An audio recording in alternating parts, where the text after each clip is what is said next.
को कौन ले गया था सीता को? रावण। सीता को कहाँ रखा था उसने? एक बाग में रखा था, एक वाटिका में रखा था। कौन सी वाटिका? हाँ, तो वाटिका हो गया, एक बगीची हो गई, बाग हो गया, गार्डन हो गया। और वो पेड़ कौन सा था जिसका नाम ही अशोक है, तभी तो अशोक वाटिका। वो ये पेड़ है, वो सामने दिख रहे हैं।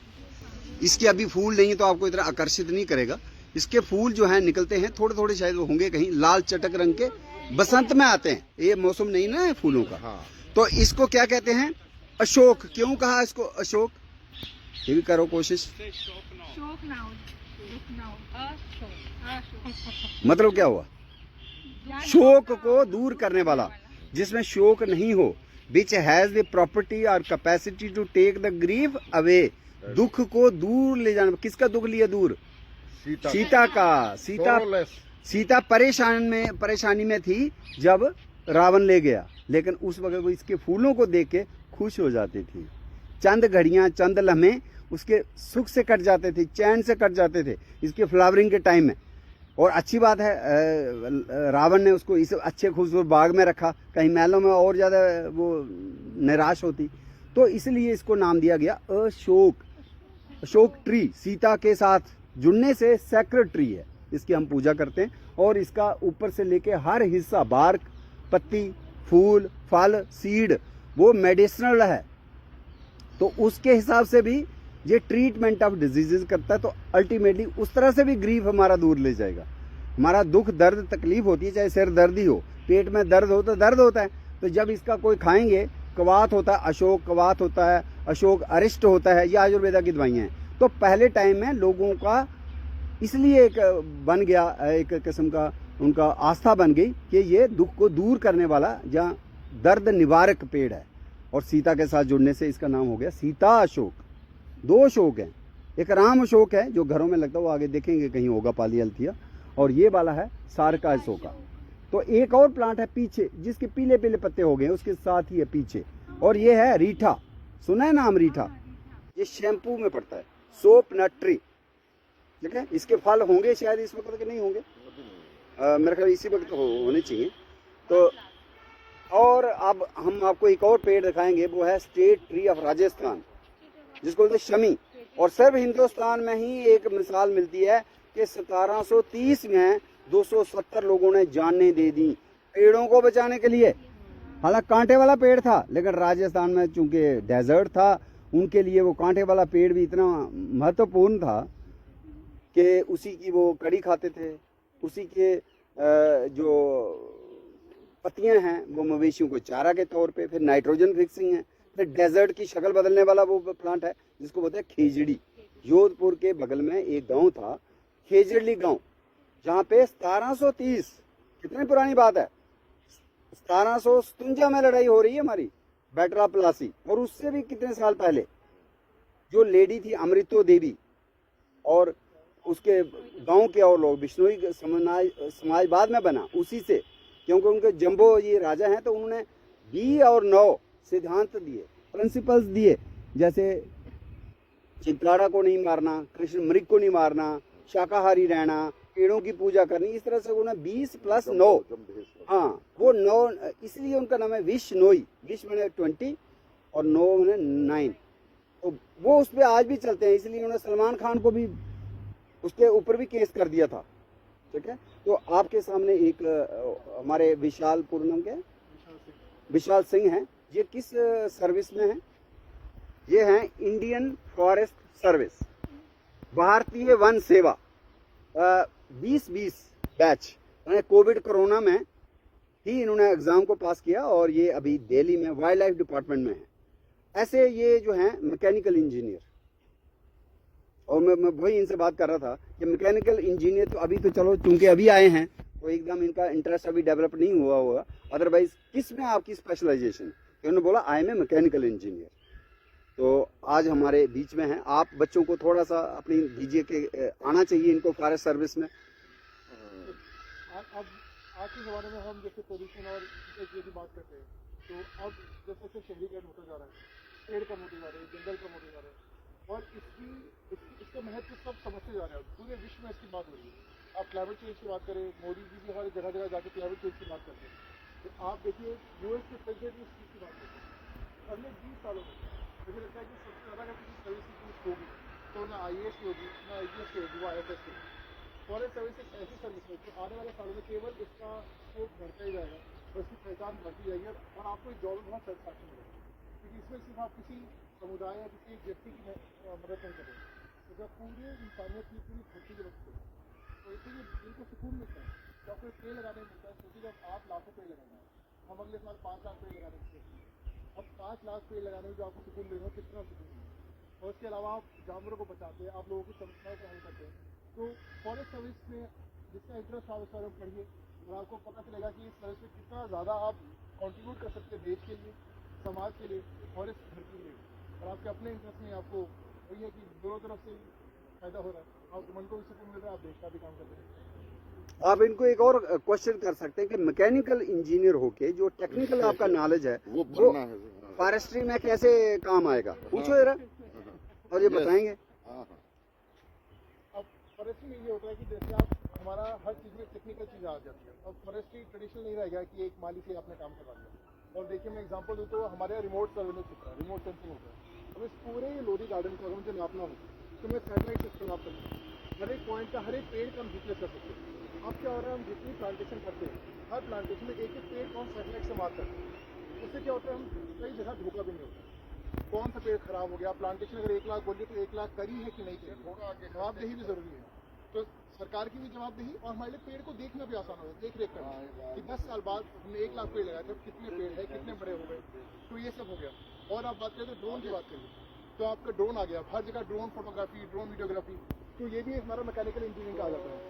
आप फॉरेस्ट में हम इतनी सारी मशीनरी यूज़ करते हैं, हम जैसे इरीगेशन के लिए मशीन यूज़ करते हैं, हम जुताई के लिए यूज़ करते हैं, हम अगर हमें ड्रिलिंग भी करनी हो तो उसमें ऑवर यूज़ करते हैं।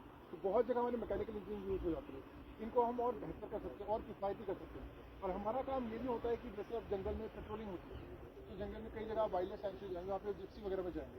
अब आ गया कि ये व्हीकल जो होते हैं पोल्यूशन करते हैं, डीजल के पेट्रोल के होते हैं और शोर मचाते हैं, तब इलेक्ट्रिक व्हीकल की बात हो रही है। तो अभी जैसे नीली झील के पास आप साउथ दिल्ली में आएंगे, वहाँ पे golf cart, electric golf cart की बात हो रही है, इलेक्ट्रिक साइकिल्स की बात हो रही है।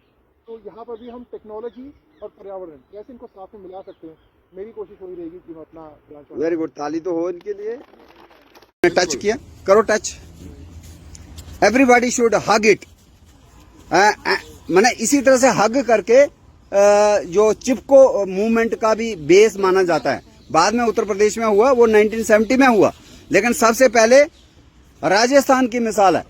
कौन सा गांव था, इस तरफ भी आ जाओ ना, चारों ओर show your love with this tree and remember the sacrifice of Amrito Devi and others. क्यों किया, हाँ ये कहानी भी बड़ी अच्छी है। वहां अभय सिंह राजा थे जोधपुर के, उनका क्या नाम था, अभय सिंह। और उन्होंने कहा कि हमें लकड़ी चाहिए, महलों के लिए चाहिए थे, काट के ले आओ। उस गांव में, उस खेजड़ली गांव में इसके पेड़ थे, ठीक है। और राजस्थान में चूंकि पेड़ कम होते हैं और लोग, मैंने कहा माल मवेशी के लिए इसका पत्तियां चारा दे रहे हैं, फिर इसकी जो फलियां होती हैं हर साल फूल आएंगे और उनका वो कड़ी बनाएंगे। तो अमृतो देवी के लिए तो ये बहुत ही कल्प वृक्ष समान था। और जब काटने आया उसने कहा इसको मत काटो। कल्प वृक्ष वो पेड़ होता है जिसके बहुत फायदे हों, दवाई में इस्तेमाल होता है, खाने में इस्तेमाल होता है।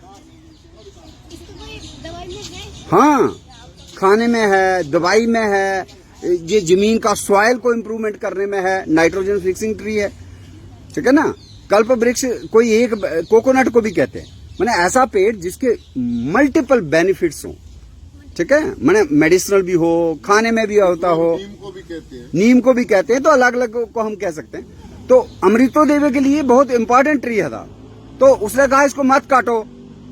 और वो जो काटने वाले आए थे वो राजा अभय सिंह से डरते थे, उनकी इतनी हिम्मत नहीं हुई राजा को ये कह सकें कि वहां लेडी नहीं काटने दे रही है, अब क्या करें। और उसमें हाथापाई में जो है वो अमृतो देवी का शीश कट गया, क्योंकि वो ऐसे ही इसके साथ जुड़ के खड़ी हो गई कि इसको नहीं काटना, आप मुझे बेशक काट दो, पेड़ नहीं काटने दूंगी। तो इसी वाद विवाद में कट के, जब वो कट गए उसके बाद उसकी बच्चियां थी 2 के 3, उन्होंने भी अपने आप को सैक्रिफाइस किया। फिर देखते ही देखते गांव के हर दिन वो आ जाते थे कुल्हाड़ा लेके तो ये डेली रूटीन बन गई। एक महीना भर वो आते रहे रोज पेड़ों को काटने के लिए, और जब तक वो लास्ट बंदा कोई बचा था उस गांव में, उन्होंने इतना अमृतो देवी का साथ दिया कि अगर वो दूसरे सेकंड हम भी जिंदा क्यों रहेंगे, तो वो सारे प्रोटेस्ट करते रहे थे पेड़ों को बचाने के लिए। इसलिए इस पेड़ को ही स्टेट ट्री का दर्जा राजस्थान में मिला। लेकिन यूनाइटेड अरब अमीरात चूंकि डेजर्ट का एरिया है, वहां पे भी ज्यादा पेड़ नहीं है, तो उनके लिए भी ये एक किस्म का बड़ा इंपॉर्टेंट ट्री है, तो उन्होंने भी इसको नेशनल ट्री का दर्जा दिया।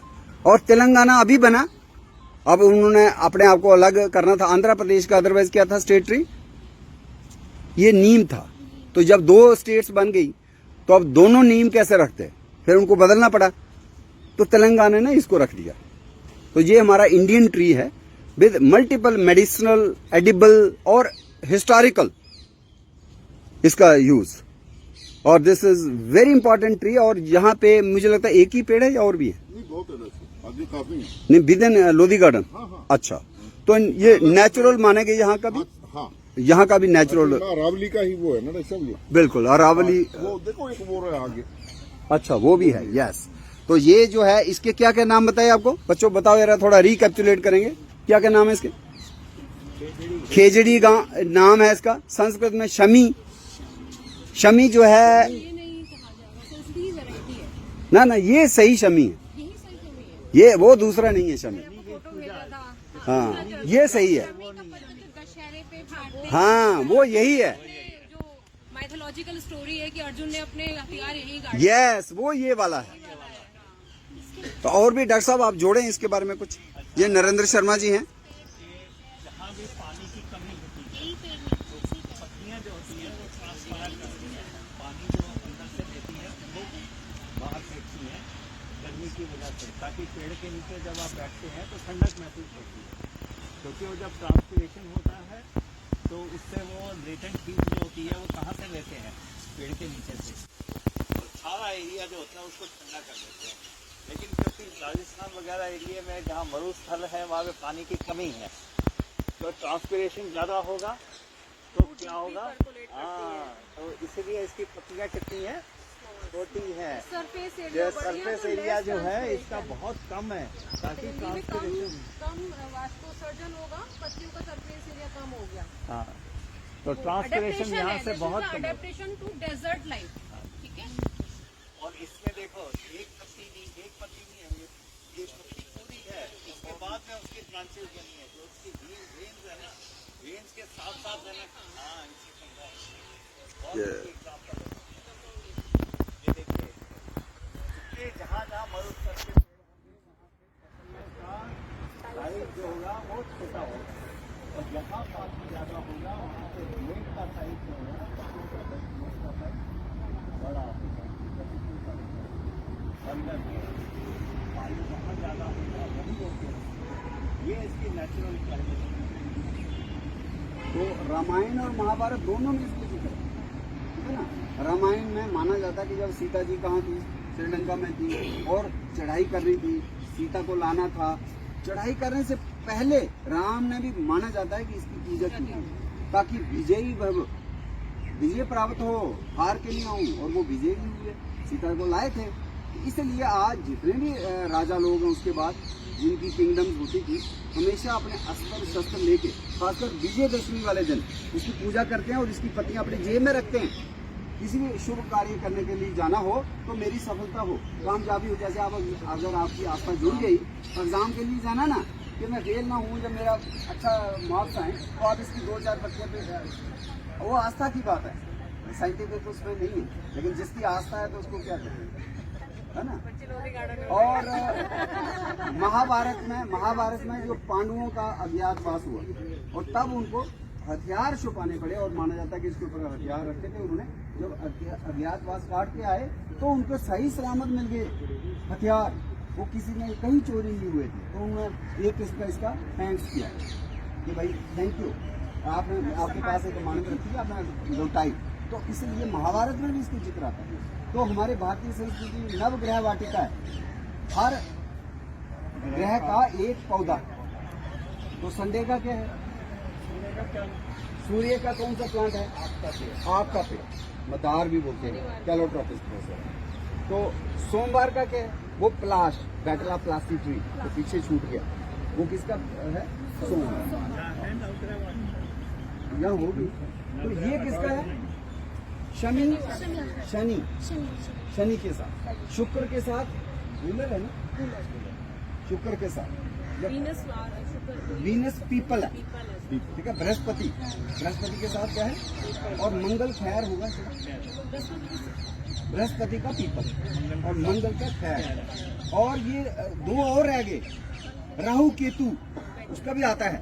जब शादी होगी और टेवा मिलान करेंगे तो पता चलेगा, अभी तो आप इंटरेस्ट नहीं ले रहे, पता होना चाहिए। तो दूरवा ग्रास है और एक दूरवा दाब ग्रास है, दाब बोलते है ना, डेस्मोस टेकिया, साइनोडान, वो दोनों ये हमारे नवग्रह वाटिका में शामिल है। ये है भारतीय संस्कृति, भारतीय परंपरा, भारतीय आस्था। जब हमें पेड़ पौधों में भी भगवान देखा, देवी देवते देखे, उनको हम कहाँ हार्म पहुंचा सकते है ना। और अमृतो देवी की सैक्रिफाइस 1730। लेकिन पर्यावरण की जो समस्या है ये मॉडर्न सिविलाइजेशन की थी, और जिसको आप बदलते हुए हम देख भी पा रहे हैं। Coal energy most polluted, fossil fuels most polluted, लेकिन अब हम सोलर एनर्जी की तरफ शिफ्ट हो गए, विंड एनर्जी की तरफ शिफ्ट हो गए। अभी थोड़े दिन पहले इस मिट्टी का भी दिन था, कब था वो? डेट याद होगी जो कि साल में एक ही बार होता है, कब था? 5 दिसंबर। अभी आपने नहीं मनाया होगा, अगले साल से मनाना। हर साल 5 दिसंबर को इस मिट्टी के घड़े में पानी पीना, मिट्टी के कप में चाय पीना, मिट्टी के बर्तन में कोई दाल बनाना, मैंने मिट्टी का ख्याल रखना। और हो सके तो मार्केट जाके मिट्टी का कोई चीज ले आना, शो पीस भी हो सकता है, गमला हो सकता है ना। ऐसे आप रूटीन में प्लास्टिक का लिया हो सकता है, दिया हो सकता है। दीपावली बेशक चलेगी, मैंने कुम्हार को सपोर्ट करिए, वो भी एक तरीका है आप। और सॉइल में कोशिश करिए कोई पौधा लगाया जाए। सॉइल कंजर्वेशन डे है, वर्ल्ड सॉइल कंजर्वेशन डे कब है? 5 दिसंबर को। और एक होता है diversity of life, diversity of trees, diversity of butterflies, इस बायोडाइवर्सिटी इसको कहते हैं, जो अलग अलग चीजें, जैव विविधता हिंदी में क्या कहते हैं? इसका भी एक दिन होता है, पूरे साल में एक बार मनाना होता है। वो कब होता है? वो ही रखो जाओ, 22 मई, 22 मई को। आप आज की टाइम के बाद अब जब भी आएगा मई महीना, लेकिन 22 मई को छुट्टियां तो नहीं हो जाती। चलो, इनका सीपीयू भी बड़ा है तो आज 2 ही बताएंगे। 5 दिसंबर को वर्ल्ड सॉइल डे, विश्व मृदा दिवस, मिट्टी का भी कह सकते हैं। और दूसरा क्या है, उसके ऊपर चढ़ा देता है।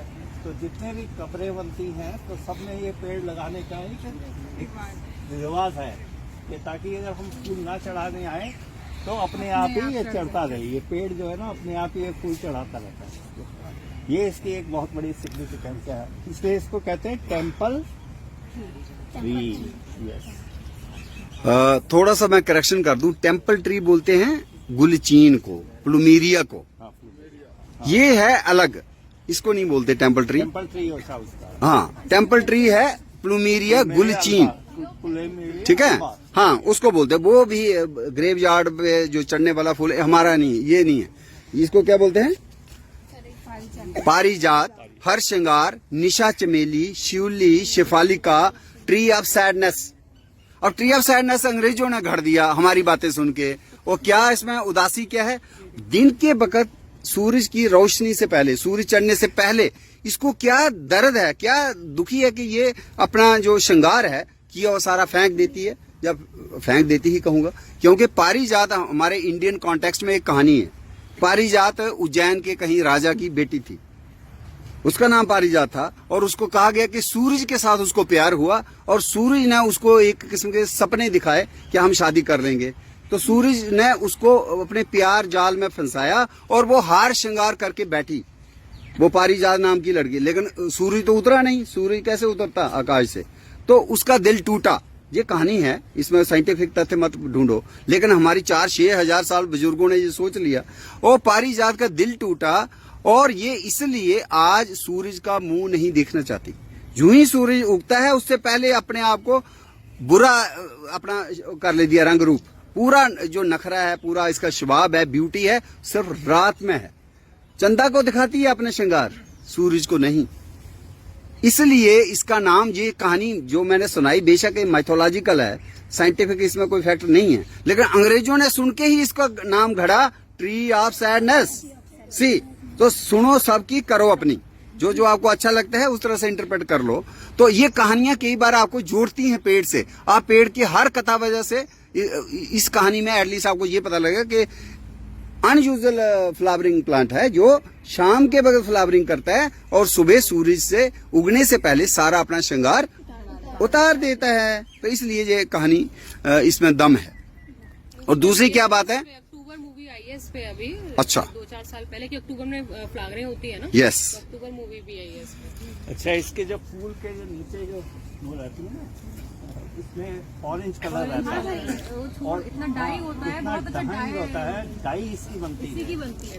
और वेजिटेबल डाई की भी वो परमानेंट होता है, किसी कपड़े पर आ जाता है, वो सूखता नहीं है। केसर के साथ इसको कभी कभी मिला दिया जाता है, पूरे अल्ट्रेशन के फॉर्म में। का कलर छूटता है, इसका कलर भी छूट जाता है। और इसके पत्तों के भी पकोड़े बनते हैं वेस्ट बंगाल में, क्यों बनते हैं मालूम नहीं।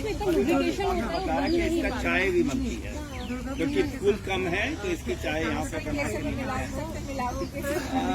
उतना नहीं, वो पता नहीं लगता। लेकिन ये है कि अगर आप इसको करेंगे तो आप इसका दूध बना के पी सकते हैं, और ऑरेंज कलर का दूध बनेगा। Very good. तो जो बौद्धि लोग थे ना, बुद्धिज्म भी हुआ इंडिया में, है ना, जो राजा अशोक थे, उन्होंने भी बौद्धिज्म को अपनाया था। और बौद्धियों के वक्त में जो उनके वस्त्रों को रंग देना होता था, इसी से दिया जाता था। वो भी टाइम था, पूरा कपड़े को जो केसरिया रंग देना है, दो हैं, एक तो वो पलाश, ढाक, टेसू, एक उससे केसरिया रंग दिया जाता है। लेकिन बौद्धि लोग इसके फूलों से कलर करते थे अपने कपड़े, ठीक है, शेफाली का नाम है। तो ये भी रंग कपड़े रंगने में, और जिस तरह से पलाश और ढाक, जो पीछे हमने बैटला प्लासी ट्री माना, तो उसको भी। और ये जो पेड़ है, ये एक और कहानी भी बयान करता है। वो क्या है, कृष्णा जब द्वारका में थे तो नारद मुनि जी बड़े नटखट स्वभाव के थे, है ना, और वो ये फूल लेके आए, जैसे आपके हाथ में फूल है, फेंक तो नहीं दिया, तो नारद मुनि एक फूल लेके आए जैसे इस बच्चे ने रखा है, तो लेके आए द्वारका में कृष्णा के पास सिंहासन पे बैठे थे वो। उन्होंने कहा मैं इंद्रलोक से ये दुर्लभ फूल लाया हूं, तो उन्होंने कृष्णा को दिया, और उनके पास बगल में बैठी थी रुक्मणी, तो उन्होंने रुक्मणी को दे दिया। तो उसके बाद जाके बहकाने लगे सत्यभामा को कि मैंने इतना दुर्लभ फूल लाया था और मुझे पूरी उम्मीद थी कि कृष्णा सत्यभामा को जो फूल देंगे, लेकिन उन्होंने रुक्मणी को दे दिया, उनकी लड़ाई लगवा दी। फिर वो उनको ही समझाने लगे। एक्चुअली उनका मकसद सही था, उनका सोच था कि ये पौधा इंद्रलोक में नहीं धरती पर आना चाहिए, और कृष्णा को वाद्य करना था। कृष्ण को डायरेक्ट कहते तो वो अच्छा नहीं लगता, क्योंकि वो बड़े थे कृष्णा, तो वो कैसे उनको एक आज्ञा दे सकते थे कि आप ले आओ। तो उन्होंने उनकी अर्धांगिनी को ही यूज किया कि वो ही कहेगी तब बात बनेगी। लेकिन ये पूरी कहानी को उन्होंने राज नहीं खोला, और सत्यभामा को कहा अब आपने एक फूल क्या करना है, अब पूरा पेड़ मांगो ना। तो पूरा पेड़ मांगा, ये भी कहानी दर्ज है हमारे स्क्रिप्चर्स में। तो कृष्णा गए और इंद्रलोक से इस पेड़ को धरती पर लाए थे, और फिर उन्होंने लगाया कहाँ, ये लगाया सत्यभामा के गार्डन में। और इसके फूल जो है ऐसे झुक करके, इसकी शाखाएं, आधे फूल कहाँ गिरते थे, रुक्मणी के गार्डन में भी। तो ये आज भी अपनी शाखाओं को झुकाए रखता है। तो ये कहानियां, उनको कोई वो गार्डनर नहीं थे, कोई फॉरेस्ट ऑफिसर नहीं थे, ये हमारे बुजुर्ग थे, साझा बुजुर्ग थे, एक ही बुजुर्ग थे पूरे हिंदुस्तान खित्ते के, चाहे हिंदुस्तान था पाकिस्तान था, एक ही थे। और ये कहानियां हमारी साझी विरासत है, फोक लोर है, ट्रेडिशनल नॉलेज है। और ये कहानियां हमें बताती हैं कि वो बुजुर्ग इस पेड़ से कितना घनिष्ठता से जुड़े थे, और क्या हम उतनी घनिष्ठता से जुड़े हैं? क्या आपने कभी इसकी चाय पी है? बंगाली लोग आज भी फिश करी बनाते हैं, उसमें भी इसकी पत्तियां डालते हैं। असम के लोग आज भी इसको खाने में इस्तेमाल कर रहे हैं। हम करते हैं एज ए डेमोन्स्ट्रेशन, जैसे आज हम कोशिश करेंगे, लेकिन आज फूल नहीं है इसके, तो पत्तियों से भी हो सकता है। और ये गठिया में, अच्छा गठिया बीमारी होती है, हाँ, उसमें बहुत बढ़िया बेस्ट दवाई मानी जाती है। एक और बीमारी है सियाटिका ग्रदिस, उसमें भी बेस्ट है ये। और रंग तो है ही, और उसके साथ दो पारिजात की कहानी, और उसके साथ साथ कृष्णा सत्यभामा की भी कहानी जुड़ती है। ऐसा विलक्षण पेड़ है लोधी गार्डन में, ठीक है। एक एक बच्चा बोलेगा। बताओ सर, बहुत अच्छा लग रहा है, कितनी जानकारी हमें मिल रही है। लोधी गार्डन में इतने अच्छे अच्छे पेड़ हैं, हमें नहीं पता। तो ये क्या है, ये कौन सा? हाँ? तानपुरा की तरह इसका पत्ता है, लेकिन ऐसे इसको क्या कहते हैं? नाग चंपा। नाग का देखो, इसको उल्टा करो जरा। हाँ, ऐसे लगता है जैसे नाग का फन हो, कोबरा का। तो इसलिए चंपा क्या होता है? वो फूल होते हैं जिसमें खुशबू होती है, ठीक है। तो इसके पत्ते की शेप थोड़ी सी नाग से मिलती है, तो इसका एक नाम क्या है? साइंस में क्या कहते हैं? प्लूमेरिया प्यूडिका, ठीक है। और एक और जो है टेम्पल ट्री, वो भी प्लूमेरिया ही होता है, लेकिन वो प्लूमेरिया एक्यूटिफोलिया होता है, वो भी दिखाएंगे आगे। लेकिन ये इसका लीफ शेप कैसे मिल रही है? जैसे म्यूजिकल इंस्ट्रूमेंट, कौन सा? तानपुरा की तरह। ये एक बात होगी। अच्छा, और ये बताओ कि हमने और एक 1730 में जिसमें सैक्रिफाइस हुई, वो कौन सा पेड़ था जिसकी बात की? क्या बताओ, क्या बताया मैंने? का पेड़ था वो खेजड़ली में। अच्छा, वो खेजड़ली गांव कहाँ था? राजस्थान में। वेरी गुड, जोधपुर के पास। तो क्या हुआ था? सर उसमें जो अमृत देवी थी, पेड़ काटने आए थे, लेकिन उसने गले लगाकर पेड़ को बचाने के लिए उसने गले लगाकर क्या बात। उसके साथ में पेड़ को बचाने के लिए अपनी जान दी थी और उनके साथ में गाँव वाले थे। तो आजकल ये किसका स्टेट ट्री है और किसका है? Very good. और नेशनल ट्री किसका है?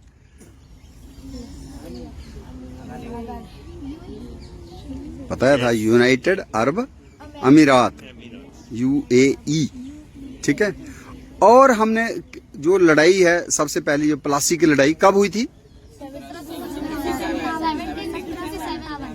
1757 में। और प्लासी जो जगह है वो कहाँ है, किस स्टेट में है, इंडिया के किस हिस्से में?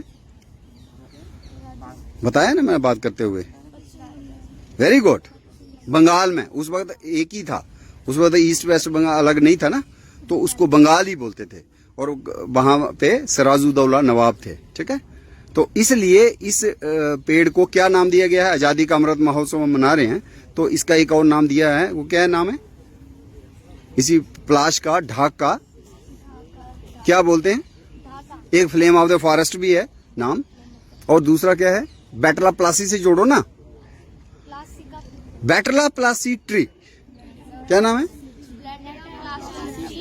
बैटला प्लासी ट्री का नाम क्यों दिया, बताओ? जब लड़ाई हुई थी तो यही पेड़, ये पेड़ तो पहले भी था। जिस जगह पे लड़ाई हुई उस जगह का नाम इस पेड़ के जंगल से नाम पड़ा था प्लासी। आज भी और भी लोकेशन हैं छोटी छोटी प्लासी नाम से। मेरे जम्मू कश्मीर में भी जगह हैं प्लासी, और भी होगी कहीं। लेकिन बंगाल में भी एक जगह थी, क्योंकि प्लाश को बंगला भाषा में प्लासी ही बोलते हैं, वो प्लाश नहीं बोलते, प्लासी बोलते। थोड़ा सा अलग हो जाती है ना भाषा। तो प्लासी की जगह पे लड़ाई लड़ी गई, और ये पेड़ जो है साक्षी भी बना, विटनेस भी, उस वक्त इसके फूल भी थे, और ऐसे भी इसमें केसरिया रंग होता है, हिम्मत वाला रंग होता है। ठीक है, उस वक्त हम हार गए, लेकिन अल्टीमेटली हमने अंग्रेजों को भगा दिया ना इंडिया से। तो ताली बजाओ। जम्मू एंड कश्मीर से आके स्पेशली इस प्रोग्राम को ऑर्गेनाइज किया।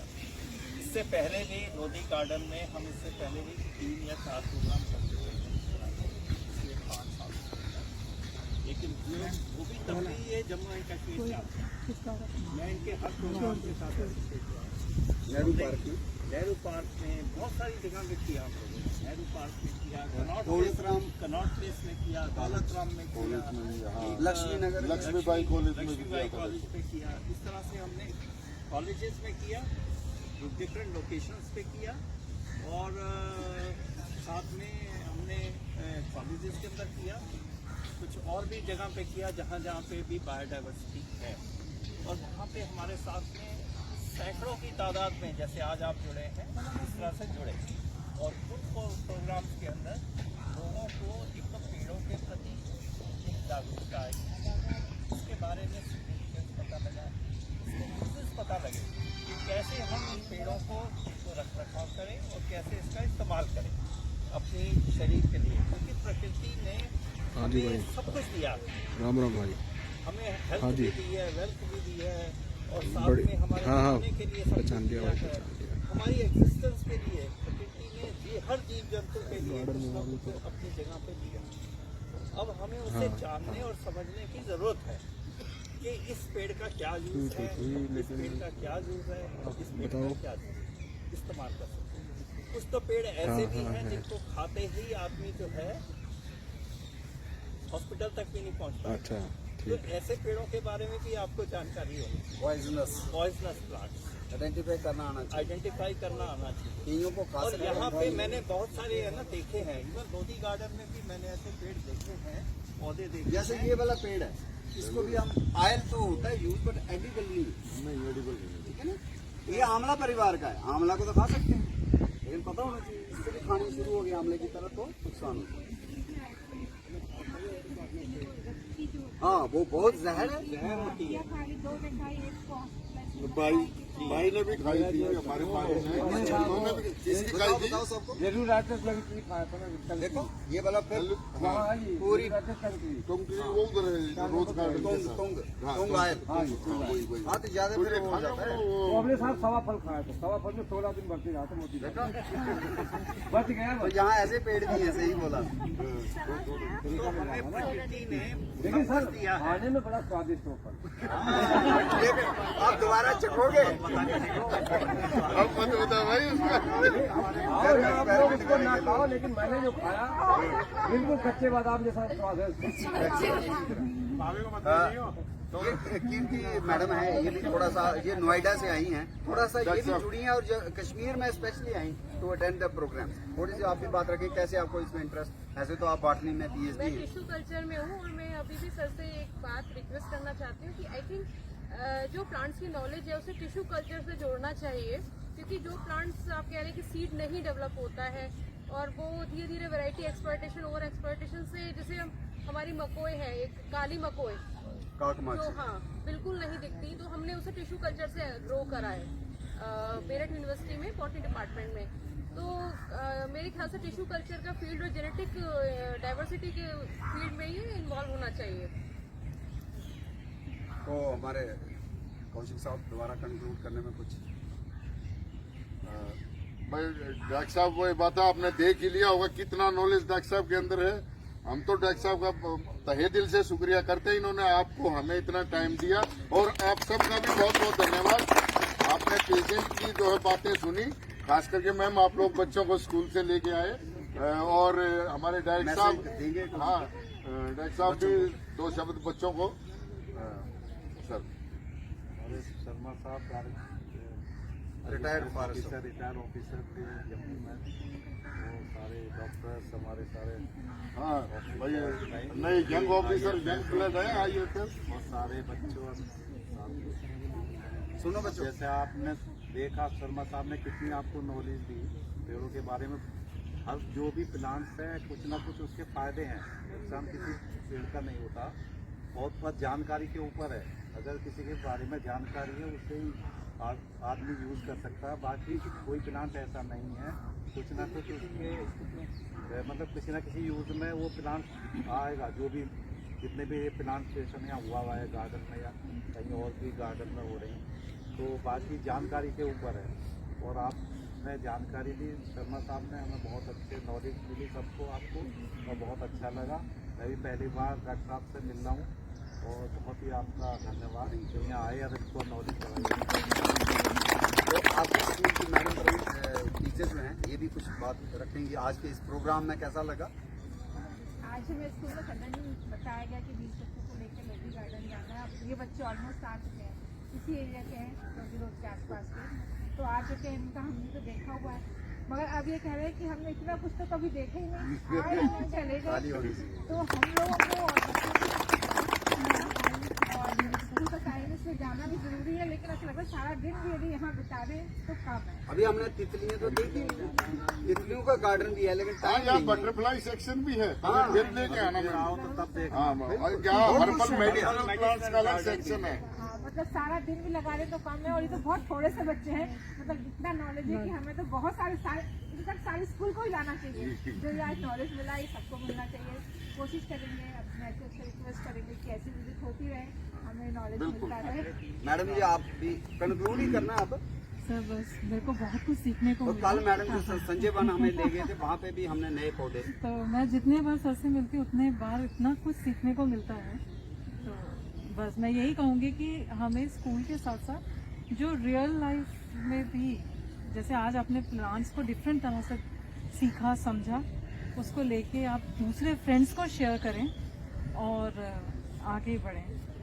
एक सबसे अच्छी बात तो लगी कि सर ने ना हर पेड़ को इतने इंटरेस्टिंग तरीके से एक कहानी के साथ जोड़ा ना। हाँ, वही खासियत है। प्लास्टिक की लड़ाई आपको हिस्ट्री भी याद होगी और साथ साथ भाई प्लास उसका नाम क्यों पड़ा, प्लास्टिक की लड़ाई से वो रिलेटेड।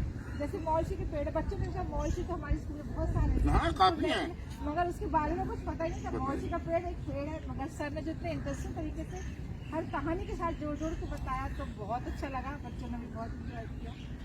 और जो दूसरे सर ने बोला ना पॉइजनस ट्रीज भी होती है जो नॉन एडिबल, तो प्लीज ध्यान रखना, ठीक है, क्योंकि लाइफ बहुत इम्पोर्टेंट है। गलत नहीं लेना, सही लेना है। तो बच्चों अब लास्ट में आप हमारा थैंक्स करते हुए सभी का कुछ बोलो, कोई और बच्चियां आप में से कौन है होनहार? और वो इनके लिए बच्चों के लिए बिस्किट बोलो बोलो इनको एक एक पैकेट बस शेयर करो कुछ। प्रेरणा नंदनी बोलो, आजा इधर आजा, आ जाओ आ जाओ। बोलो बोलो। अरे बेटा यही वो है ना, छोटी छोटी यही बातें होती हैं, वही हेजिटेशन खुलेगी आपकी, मैं भी कर रहा हूँ। हाँ, और एक इनको भी बच्चों को बिस्किट दो क्योंकि एनर्जी थोड़ी सी लो होगी काफी देर से घूम रहे हैं। आ जाओ इधर, सबको बताओ ना।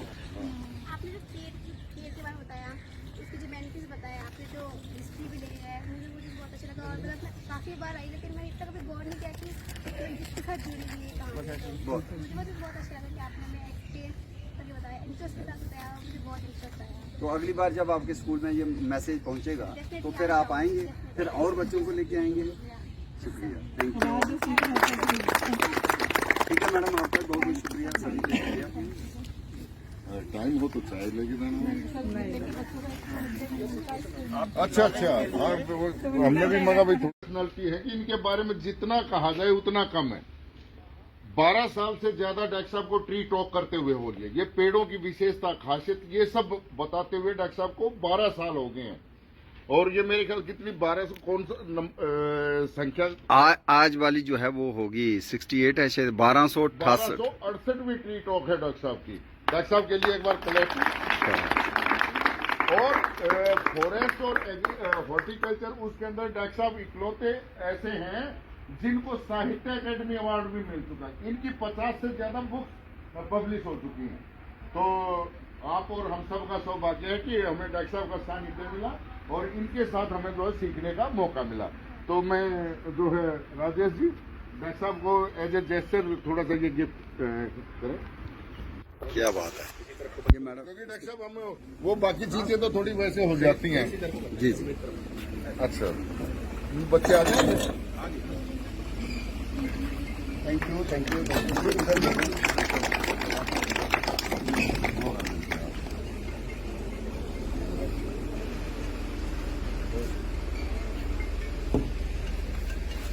तो बच्चों हम यहाँ पे लोधी गार्डन में हैं इस वक्त।